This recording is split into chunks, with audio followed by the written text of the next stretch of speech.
ان کے نثار کوئی کیسے ہی رنج میں ہو، جب یاد آ گئے ہیں سب غم بھلا دیے ہیں۔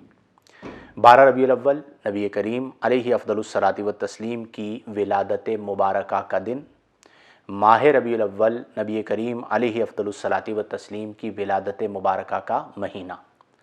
آپ کی آمد مبارک کی خوشی میں ہر سال کی طرح اس سال بھی اپنے گھروں کو سجائیں، گلیوں کو سجائیں، محلوں کو سجائیں اور اپنے غلام مصطفیٰ کریم علیہ افضل الصلاۃ والتسلیم ہونے کا ثبوت دیں۔ نبی کریم صلی اللہ علیہ وآلہ وسلم پر درود پاک کی کثرت کریں۔ اگر ممکن ہو تو روزانہ رات 1000 مرتبہ سیدنا کریم صلی اللہ علیہ وسلم پڑھ کر سوئیں۔ اللہ کریم کرم فرمائے گا، نبی کریم علیہ افضل الصلاۃ والتسلیم نگاہ کرم فرما دیں گے تو دیدار نصیب ہو جائے گا۔ اپنے دلوں کو ذکر رسول سے منور کریں، آپسی نفرتوں کو ختم کریں، اپنے معاشرے میں محبتوں کو، پیار کو عام کریں۔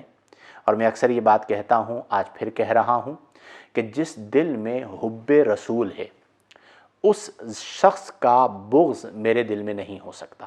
تو آپس میں جو بغض و عناد ہے اس کو ختم کر دیں کہ جو سامنے والا شخص ہے وہ رسول اللہ کا غلام ہے۔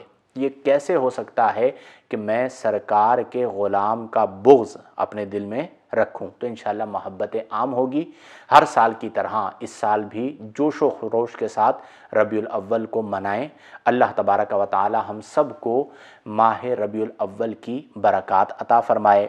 کھانا بنائیں، غریبوں میں تقسیم کریں، غریبوں کا خیال رکھیں، نبی کریم کی سیرت کو سماعت کریں اور مہربانی کے ساتھ کوئی ایسا عمل نہ کریں، نہ تو جلوس میلاد میں، نہ محافل میلاد میں، کہ جس سے اس ماہ مبارک اور اس جلوس میلاد کا تقدس پامال ہو۔ رزق کی بے حرمتی قطعاً مت کیجیے، نمازوں کی جلوس میں خاص طور پر پابندی رکھیے، محافل نعت میں بھی ادب و احترام کے ساتھ نعت خوانی کیجیے۔ انشاءاللہ اس کی برکات نصیب ہوں گی۔ اللہ تعالی ہم سب کو توفیق عمل عطا فرمائے۔ میری جانب سے پوری امت مسلمہ کو سرکار کی آمد مبارک کا مہینہ بہت مبارک ہو۔